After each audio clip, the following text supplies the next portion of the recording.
ઝવેરચંદ મેઘાણીકૃત સૌરાષ્ટ્રની રસધાર ભાગ 1માંથી વાર્તા સાય નેહડી. મધરાત હતી. બારે મેઘ ઘાંગા બની અને તૂટી પડ્યા હતા. જગતને જાણે બોળી દેશે એવા પાણી ઘેરી વળ્યા હતા. ઊંચે આભ ભાંગે તેવા કડાકા ભડાકા અને નીચે મહાસાગરે માજા મેલી હોય તેવું જળબંબાકાર. વચ્ચે ફક્ત ઊંચા ડુંગરા અને પેટાળે નાના નેસડા જ અનામત હતા. અંધારે આશાના ઝાંખા દીવડા ઘડી ઘડી નેસમાંથી ટમટમતા હતા. સમજદાર ઘોડો એક દીવાને અંધારે અંધારે ડુંગરાળ જમી ઉપર ડાબલા ઠેરવતો ઠેરવતો ચાલ્યો જાય છે. પોતાના ગળે બાજેલો અસવાર જરીકેય જોખમાઈ ન જાય એવી રીતે તે ઠેરવી ઠેરવી અને ઘોડો ડાબલા માંડે છે. વીજળીને ચમકારે નેસડા વર્તાય છે. ચડતો ચડતો ચડતો ચડતો ઘોડો ઝૂંપડાની ઓસરી પાસે આવી અને ઊભો રહ્યો. ઊભીને એણે દુબળા ગળાની હાવડ દીધી. સુસવાટા દેતા પવનમાં ઘોર અંધારે ઝૂંપડીનું કમાળ ઉઘડ્યું. અંદરથી એક કામડી ઓઢેલી સ્ત્રી બહાર નીકળી. પૂછ્યું, કોણ? જવાબમાં ઘોડાએ ઝીણી હાવડ કરી, પણ કોઈ અસવારનો બોલાસ ન આવ્યો. નેસડાની રહેનારી નિર્ભય હતી. ઢૂકડી આવી. ઘોડાના મોં ઉપર હાથ ફેરવ્યો. ઘોડાએ જીભેથી માયાળું હાથ ચાટી લીધો. માથે કોણ છે મારા બાપ? કહી બાઈએ ઘોડાની પીઠ ઉપર હાથ ફેરવ્યો. લાગ્યું કે અસવાર છે. અસવાર ટાઢો હિમ થઈને ઢળી પડ્યો છે અને ઘોડાની ડોકે અસવારના 2 હાથની માડા ગાંઠ વળી છે. વીજળીનો ઝબકારો થયો. તેમાં અસવાર પૂરેપૂરો દેખાણો. જે હોય એ નિરાધાર છે. આંગણે આવ્યો છે. જગદંબા લાજ રાખજે. આટલું કહી બાઈએ અસવારને ઘોડા ઉપરથી ખેંચી લીધો. તેડીને ઘરમાં લઈ ગઈ. ખાટલે સૂડાવ્યો. ઘોડાને ઓસરીમાં બાંધી દીધો. આદમી જીવે છે કે નહીં? બાઈએ એના હૈયા ઉપર હાથ મૂકી જોયો. ઊંડા ઊંડા ધબકારા ચાલતા લાગ્યા. સ્ત્રીના અંતરમાં આશાનો તણખો જર્યો. ઝટ ઝટ સગડી ચેતવી. અડાયા છાણા અને ડુંગરાવ લાકડાનો દેવતા થયો. ગોટા ધગાવીને સ્ત્રી એ ટાઢાબોળ શરીરને શેકવા લાગી પડી. ઘરમાં બીજું કોઈ નહોતું. શેક્યું શેક્યું પહોર સુધી શેક્યું, પણ શરીરમાં સળવળાટ થતો નથી. બેભાન પુરુષને ભાન વળતું નથી. છતાં જીવતો છે. ઊંડા ઊંડા ધબકારા તો ચાલી રહ્યા છે. શું કરું? મારે આંગણે છતે જીવે આ નર આવ્યો તે શું બેઠો નહીં થાય? હું ચારણ, મારે શંકર અને શેષનાગ સમા કુળના પખા, અને આ હત્યા શું મારે માથે ચડશે? સ્ત્રીનો જીવ મૂંઝાવા માંડ્યો. ઉપાય જડતો નથી. માનવી જેવા માનવીનું ખોડિયું પોતાની સામે મરવા પડ્યું છે. ઓચિંતો એના અંતરમાં અજવાસ પડ્યો. પહાડોની રહેનારીને પહાડી વિદ્યાનું ઓસાણ ચડ્યું. ઘડીક તો થડકીને થંભી ગઈ. ફરક નહીં. દીવો તો નથી, પણ ઈશ્વર પંડે અંધારે ભાડે છે ને. આ મળમૂતરની ભરેલી કુડી કાયા બીજે ક્યાં કામ લાગશે? અને આ તો મળું છે, મારું પેટ છે, ફરક નહીં.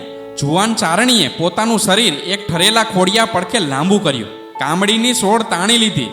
પોતાની હુફાળી ગોદમાં એ પુરુષને શરીરનો ગરમાવો આપવા લાગી. ધીરે ધીરે ધીરે ધીરે ધબકારા વધ્યા. અંગ ઊના થવા લાગ્યા. શરીર સળવળ્યું અને સ્ત્રીએ ઊભી થઈ અને લુગડા સંભાળ્યા. ટોયલી ભરીને એ પુરુષના મોંમાં દૂધ ટોયું.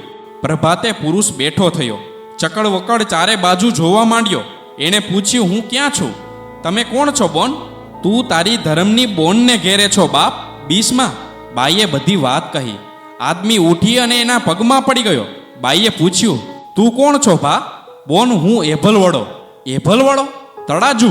તું દેવરાજ એભલ? હા બોન, એ પંડે જ. હું દેવતો નથી, પણ માનવીના પગની રજ છું. તારી આ દશા એભલ? હા આય, 7 વર્ષે હું આજ મેં વાળી શક્યો. શું બન્યું તું ભાઈ? તળાજા માથે 7 દુકાળ પડ્યા. આય, મારી વસ્તી ધા દેતી હતી. આભમાં ઘટાટોપ વાદળ, પણ ફોરુંય ન પડે. તપાસ કરતા કરતા ખબર પડી કે આય ભોમ સળગી રહી છે. તેમાં એક કાળિયાર લીલાળું ચરે છે. કાળિયાર હાલે ત્યાં લીલા તરણાની કેળી ઉગતી આવે છે ને એના શિંગડામાંથી પાણીની અખંડ ધાર થતી આવે છે. આ કૌતુક શું? પૂછતા પૂછતા વાવડ મળ્યા કે એક વાણિયાએ પોતાની ઝારની ખાણો ખપાવવા સાટું શ્રાવકના કોઈ જાતિ પાસે દોરો કરાવી કાળિયારના શિંગડામાં ડગડી પાડી તેમાં દોરો ભરી અને ડગડી બંધ કરી બારે મેઘ બાંધ્યા છે.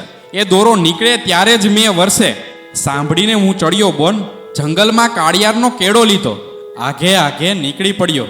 ડુંગરામાં કાળિયારને પાડીને શિંગડું ખોલાવ્યું. ત્યાં તો મેઘ તૂટી પડ્યો. હું રસ્તો ભૂલ્યો, થીજી ગયો. પછી શું થયું તેની ખબર નથી રહી. વાહરે મારા વીરા, વારણા તારા, વધન્યા મારા બાપના, અમર કાયા તબજો વીર એભલની. તારું નામ બોન? સાય નેહડી. મારો ચારણ કાળ વરતવા માવડે ઉતર્યો છે. બાપ 7 વરસ વિજોગના વીત્યા. હવે તો ભેંસું હાંકીને વયો આવતો હશે. લાખેણો ચારણ છે હો. તારી વાત સાંભળીને એને ભારી હરખ થશે મારા વીરા. બોન, આજે તો શું આપું? કંઈ જ નથી, પણ વીર પહલી લેવા કોકદી તળાજે આવજે. ખમાતું ને વીરા? આવીશ. આરામ થઈએ. એભલવડો ત્યાંથી ઘોડે ચડી અને ચાલી નીકળ્યો. 7 વર્ષે વરસાદ થયો. ડુંગરા લીલુડા બની ગયા છે. નદી નેરા જાય છે ખડખડિયા. એવે ટાણે ચારણો ઢોર લઈ અને પરદેશથી પાછા વળ્યા. પોતાના વહાલા ધણીને ઉમળકા ભરી સાંઈ નેહડી એભલવડાની વાત કહી સંભળાવી. ગામત્રેથી આવતા તુરત જ સ્ત્રીને આ પારકા માણસની વાતો ઉપર ઉભરા ઠાલવતી દેખી ચારણને ઠીક ન લાગ્યું. એમાં વળી એને કાને કોઈ પાડોશીએ ફૂંકી દીધું કે કોઈ પારકા મરદને તારી સ્ત્રીએ 7 દી સુધી ઘરની અંદર ઠાસેલો. ચારણના અંતરમાં વહેમનું વિષ રેડાઈ ગયું. પોતાની કંકુવર્ણી ચારણી ઉપર એ ટાણે કટાણે ખીજાવા માંડ્યો. છતાં ચારણી તો ચૂપ રહી અને બધા વેણ સાંભળીએ જતી હતી. એને પણ વાતની શાન તો આવી ગઈ છે.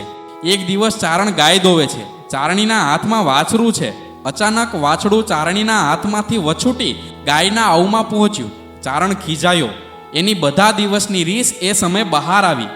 ચારણીને એને આંખો કાઢીને પૂછ્યું, તારા હેતુને કોને સંભાળી રહી છો?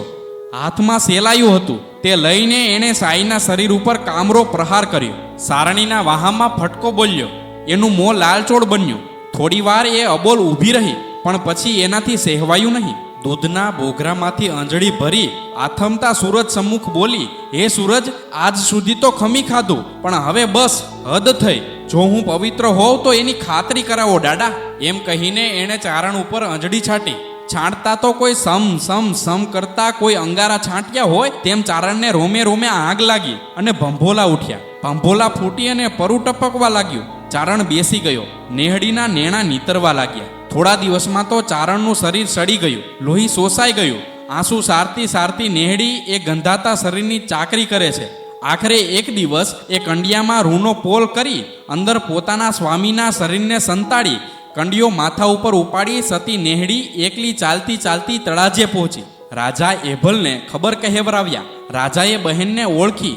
આદર સત્કારમાં ઓછપ ન રાખી, પરંતુ બહેનની પાસે કરંડિયાની અંદર શું હશે? કરંડિયો કેમ એક ઘડી પણ રેઢો મૂકતી નથી?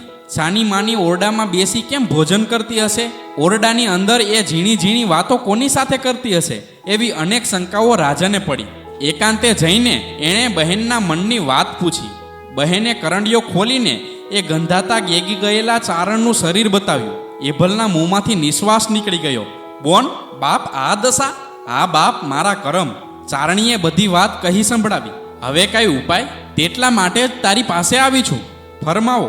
બની શકશે? કરો પારખું. ઉપાય એક જ ભાઈ. 32 લક્ષણા પુરુષના લોહીથી આ શરીરને નવડાવવું તો જ મારો ચારણ બેઠો થશે. વાહ વાહ, કોણ છે આ 32 લક્ષણો? હાજર કરું. એક તો તું અને બીજો તારો દીકરો અણો. વાહ વાહ બોન, ભાગ્ય મારા કે મારું રુધિર આપીને તારો ચૂડો અખંડ રાખીશ. ત્યાં તો કુંવર અણાને ખબર પડી. એણે આવીને કહ્યું, બાપુ, એ પુણ્યો તો મને જ લેવા દો. બાપે પોતાના સગે હાથે જ તલવાર ચલાવી પેટના એકના એક પુત્રનું માથું વધેર્યું. ચારણીનો સ્વામી એ લોહીમાં સ્નાન કરી અને સાજો થયો. એટલે પ્રાણ સામે પ્રાણ આપીને કરજ ચૂકાવ્યું. આજ પણ સાંઈ નેહડીનો ટીંબો તળાજાથી થોડે આગે ચારણોના બાબરિયા ગામ પાસે ખડો છે અને પિતા પુત્ર એભલ અણો નીચેના દુહામાં અમર બન્યા છે. સરઠા કરો વિચાર, 2 વાડામાં કયો વાડો?